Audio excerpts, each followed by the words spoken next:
See if we are live on Facebook. Ran into a little bit of technical difficulty. Here we go. All right. Perfect. All right. Let's go ahead and get started. Hey, y'all. Hey, happy Friday.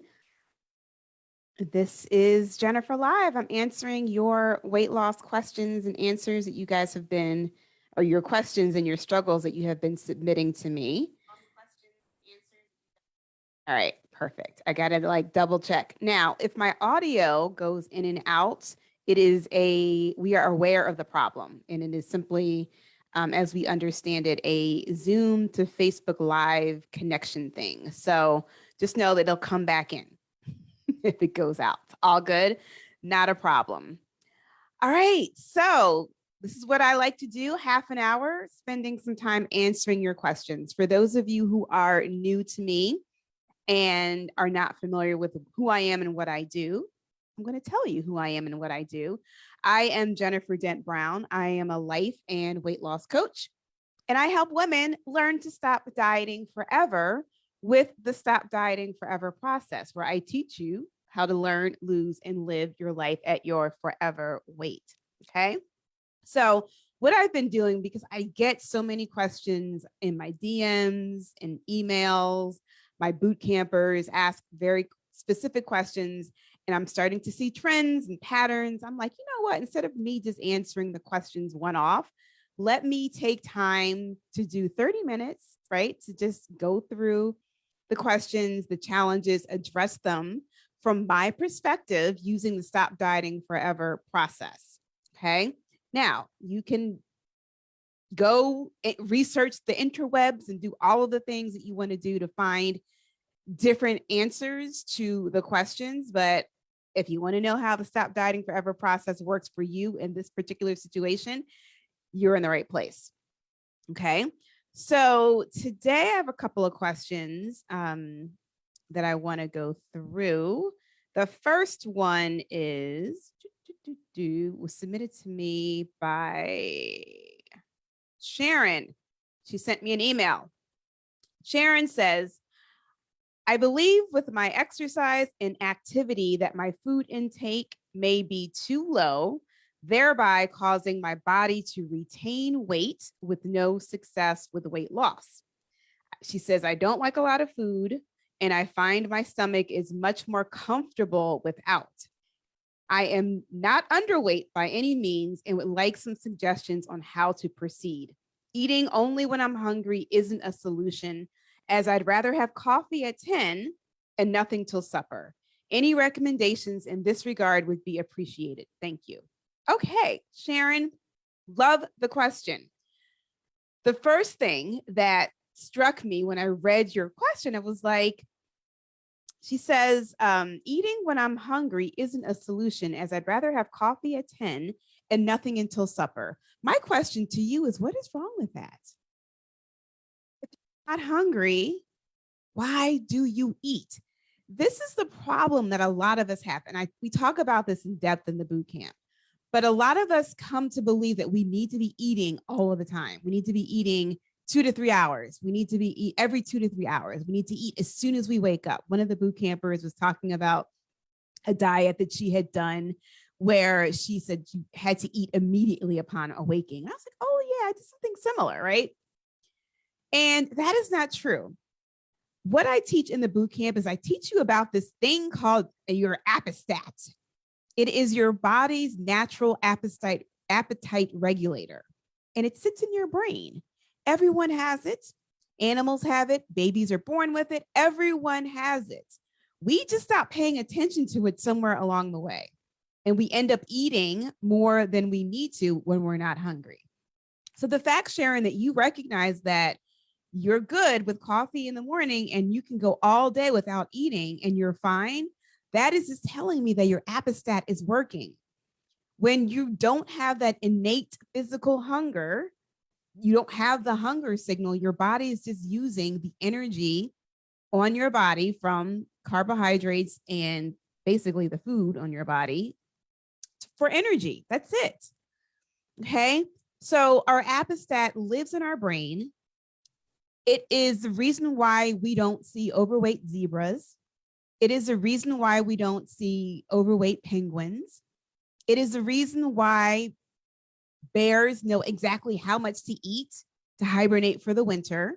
They build up their fat stores. Your appestat tells them to eat, eat, eat, eat during the season when it's warm out.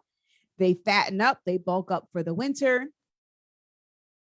They eat just as much as they need to, and their body burns off the fat during the winter because they're not eating for energy. Our human bodies do the exact same thing. Perfect example, babies. Okay, if you try to feed a baby when a baby is not hungry, a baby will they will just shut their mouth. They will not take that bottle. They would not take the spoon. They will not take the nipple, nothing. They're like, done. But as soon as the baby is hungry, their appetite is like sending them the hunger signal. They cry. Okay. We have lost our connection to our body's own natural hunger signals. It just shows me that because we're so educated now and we followed all the diets and done all the research and we believe, and all the research has told us back in the day, we need to be eating all the time, that is good. But we know from eating all of the time, our insulin levels are constantly spiked. Our blood sugar crashes and raises, and it puts our hormones in a tizzy, and our body doesn't know how to function. Our body doesn't know how to tap into the fat stores to burn fat for energy. Our body gets all backed up with all of the carbohydrates that we're consuming because we're eating too often. And that is simply because we don't know how to pay attention to our appestat. Okay. If you guys have questions and you're on Facebook and you're listening, go ahead and type them in the chat. And if I have time at the end, I will absolutely respond to them. Okay. So Sharon, my question to you is, why is it a problem that you can have coffee at 10 a.m. and not eat until supper time? If energetically you feel fine, you're not what we call on the hunger scale, you're not hungry plus angry, you're not faint or feeling like you're going to pass out, then it is okay. And you say in your email that you are not underweight by any means. That just means that your body is tapping into its fat stores for energy, which is what we want when we're trying to lose weight. Okay. So Sharon, just keep paying attention and eat when you are hungry. And don't let the clock freak you out. Like, oh my God, I haven't eaten for 6 hours. Don't let the clock freak you out. I did a podcast. I forget which number it was, but it was like, your fake hunger is keeping you overweight. And it was all like 4 or 5 different ways that we believe that we're hungry, but we're not really physically hungry. We've just created these external cues, and we just eat from habit. Like, perfect example, 8 o'clock breakfast, 10 o'clock mid-morning snack, 12 o'clock lunch, 3 o'clock afternoon snack, 6 o'clock dinner.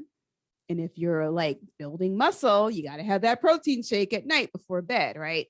So those are external cues. The clock is what we're looking at to determine whether we're actually hungry or not. And most of the time you will find that we are not. Okay, so thank you for that question, Sharon. The next question I want to answer is,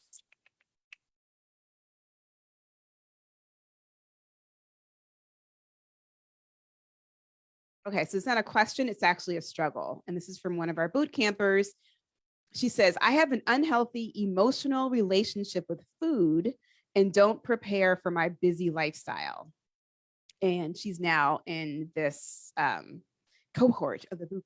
So I'm so excited that she joined. But I think a lot of us have an unhealthy emotional relationship with food, and we just don't prepare for a busy lifestyle. What you guys are learning in the boot camp, and if you decide to join the boot camp and you're learning the Stop Dieting Forever process, one, you're going to learn how to plan. And what happens is when, like she says, this is Candace, I have an unhealthy emotional relationship with food, simply means that you're eating more emotionally versus intentionally. Right now, if you go back over your week or over your day today, how many times did you eat emotionally versus intentionally? Okay, eating intentionally means that you are hungry, you have a plan, this is what you're deciding to eat. These are the energy foods that you're going to consume to keep your body feeling good and light and buoyant. That is eating with intention.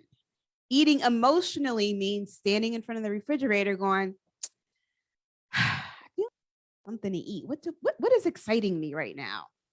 Right? Or standing in front of the pantry and looking to see what snacks jump out at you. Or you just start tasting different things. Like, what do I have a taste for? Been there, done that. That is eating emotionally. That is using food as a distraction from your life, right? Whenever you find yourself looking in the refrigerator, staring, looking for something to eat, you're eating with emotion. Your emotions are driving you to eat. I just had the pleasure of coaching one of my private clients on this exact same thing. She was dealing with overwhelm, feeling very overwhelmed with lots of things that are happening at home, with her kids, with work. And it was just kind of like compounding on top of each other. And so we noticed a pattern over the week. Every time that she noticed that she overate or she ate off plan, we're like, well, what's happening? She's like, oh, I felt overwhelmed. And she's like, when I feel overwhelmed, I feel like I got to go do something immediately. And so she can't like sit with the overwhelm. She can't think through the overwhelm. She's like, oh, I got to go do something. And so for her, going to do something is going to eat. Okay. We didn't even talk about what she ate, but she was going to eat, wasn't on plan. And what she found was the eating, which used to be like pleasurable at that before, it wasn't so pleasurable anymore. It was literally just a distraction from whatever the thoughts that were causing her overwhelm. And then what would happen is she would eat, temporary distraction, what we call a false pleasure, finish eating, and guess what happened, y'all? The overwhelm is still there. It hasn't gone away because an overwhelm is literally a feeling. It is caused by your thoughts. And if you're allowing your thoughts to compound over and you're rolling them over and over and over in your head, the feeling of overwhelm gets really intense and it gets really big. I am a chronic sufferer from overwhelm. I have done so much work in this area of dealing with my feelings of overwhelm. I thought overwhelm just happened to me. Nope. Overwhelm is simply caused by, oh my God, I have so much to do. I don't have enough time. I don't have enough money. I don't have enough resources and all the other things, right? To compound. This is my thinking, compounding thoughts, creating this huge feeling of overwhelm. And like my client, I used to deal with the overwhelm by, oh, let me go get something to eat real quick. Oh, let me just like step away from my desk because that's where the overwhelm was and go find something to eat in the kitchen, right? Temporary distraction. It's a false pleasure because it is a distraction. Like, oh, I can spend 3 minutes trying to like eating something when I'm not thinking about the overwhelming thoughts. I'm eating, but the food doesn't even taste good. I'm not even like consciously consuming it. I'm just eating as a distraction. And as soon as the food is gone, I'm either looking for something else to eat, like my client, or you go back and like, dang, overwhelming thoughts are still there. Okay. So the solution to that, and what I coach my client on, is one, recognizing when you're feeling overwhelmed, what that feeling feels like. I think most of us can agree we know what overwhelm feels like, but then pausing and thinking about like, okay, why am I overwhelmed right now? What's happening? What's going on? Knowing that overwhelm isn't just like falling on top of us. It literally is because of what we're thinking about whatever is going on. Okay. And in that moment, when you're pausing and you disrupt that pattern, you can decide, all right, am I going to like indulge in a false pleasure right now and go find something to eat, knowing at the end of the chips, the bottom of the bag of chips or the bottom of a glass of wine, the overwhelm is still going to be there? Or am I going to sit here with it and just work some things out in my head? Like be a big girl, work some things out. And then we went through this with my client. We actually went through like how to like literally on paper go through what happens what do you do when you're feeling overwhelmed, right? Writing all the things down, et cetera, et cetera. So that is, I went down a little bit of a tangent there, but I think it's really important because a lot of us deal with overwhelm, and a lot of us deal with overwhelm by eating. Okay. So that would be considered, as Candace wrote, an unhealthy emotional relationship with food.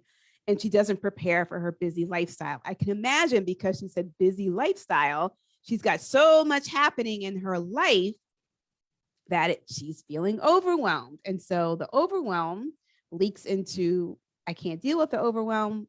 Let's go eat something. Let's go find something to eat. Okay. All right. Hey, Tiffany. Oh, hey, Sharon. Answered your question. I hope you saw it was the first question that I got to today. So if you didn't see it, make sure you go back and watch the replay. But thank you for submitting the question. All right. The last question I want to answer is from a boot camper, and I think this is super common too, is actually, I'm going to take a sip of my tea first.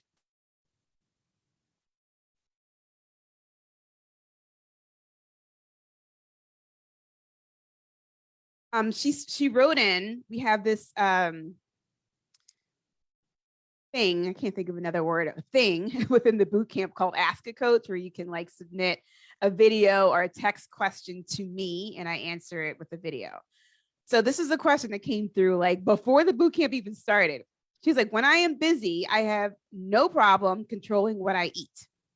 When I am not busy, just sitting, relaxing, reading a book, watching TV, hanging out, suddenly I have the tremendous urge to eat something sweet, mostly chocolate. And I struggle with this. What are some steps I can do to avoid this urge for something sweet? Okay.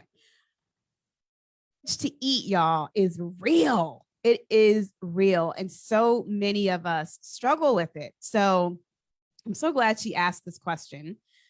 And what I teach, again, because I'm answering these questions and these struggles as it relates to the Stop Dieting Forever process. You may learn some other thing you can do with another coach.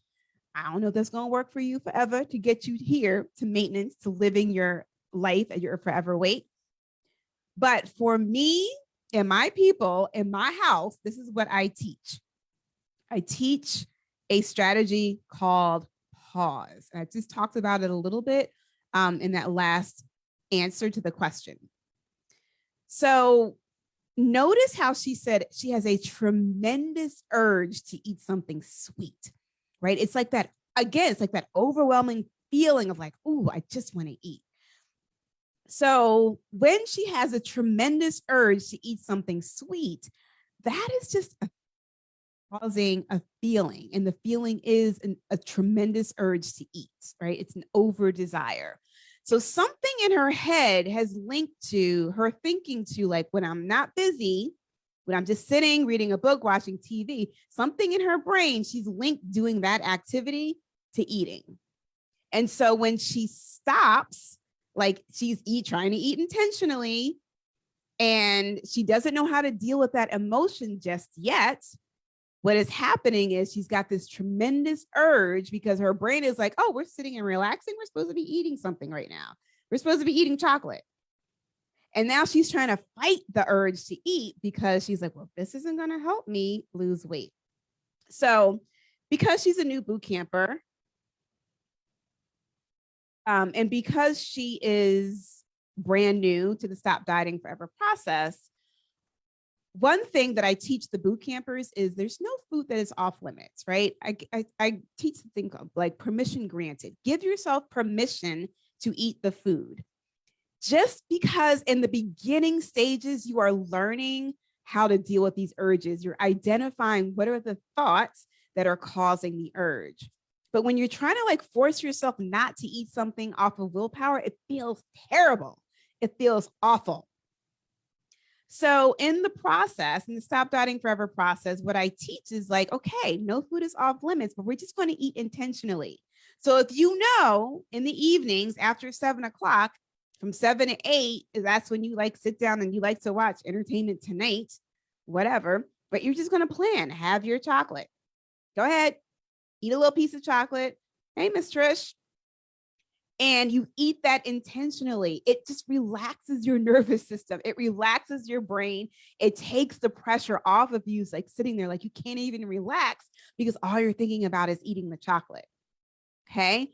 So, my new boot campers, the people who are new to this process, give yourself permission to eat the food, but you're eating it intentionally versus emotionally. Okay. Once you get in the rhythm of understanding, oh, I understand exactly why I'm feeling this way because I'm thinking da da da da da. When you begin to understand and break down that these feelings just aren't coming from outer space, they're actually being caused by what you're thinking. When you understand that, then you can logically both think and pause and be like, oh, okay, is this I want to do that is going to intentionally help me reach my goal or not? You get to decide, but you get to decide it ahead of time, eating intentionally versus eating emotionally. Okay. So I answered that question in the group, and somebody was like, okay, great. What if I don't have time to plan? And she's like, it's Tuesday night, and I'm sitting there, and I have this overwhelming urge to eat the chocolate. What do I do? I was like, perfect. So glad you asked that question. What do you do? Very simply, at some point in time, your brain, your logical brain kicks in, and you're like, oh, I feel a very strong urge to eat.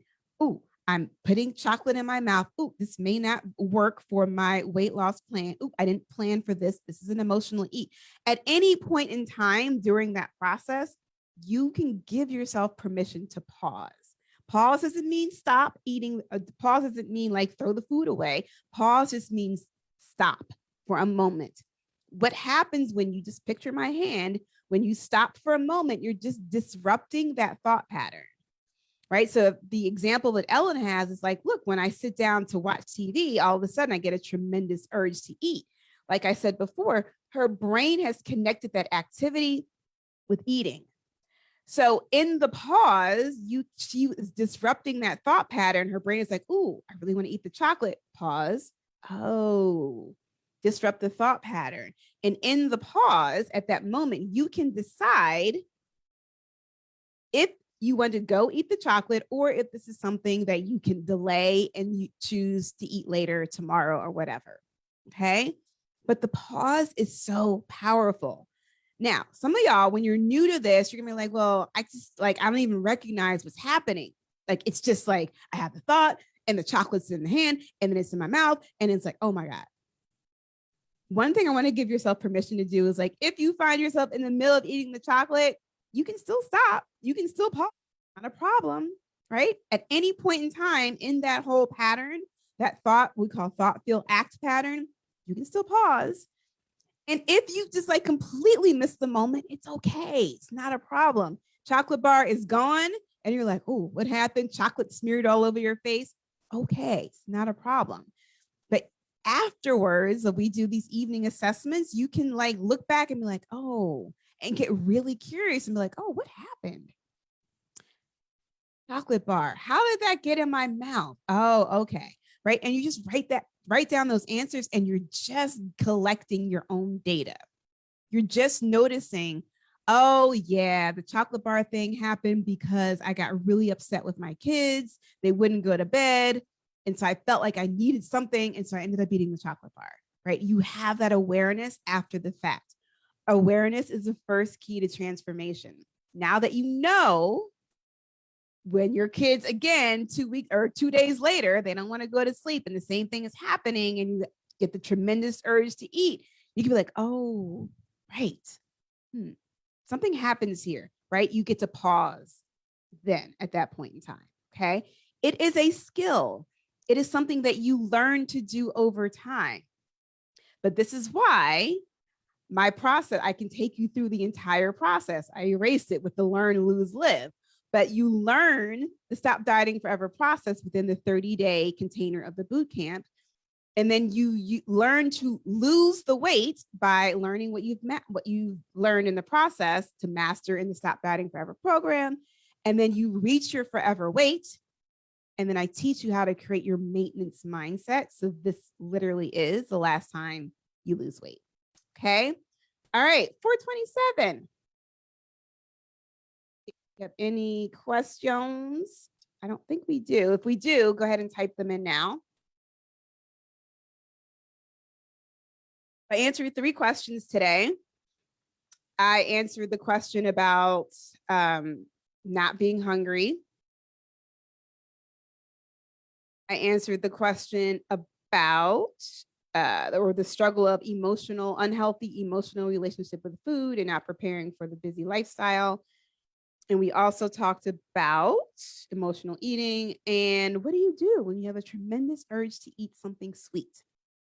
Okay, so if you have a question or a struggle that you want me to address in a future Jennifer Live, go ahead and send me an email, jennifer@jenniferdent.com, or just hit me up in the DMs and we'll grab your message, grab your question.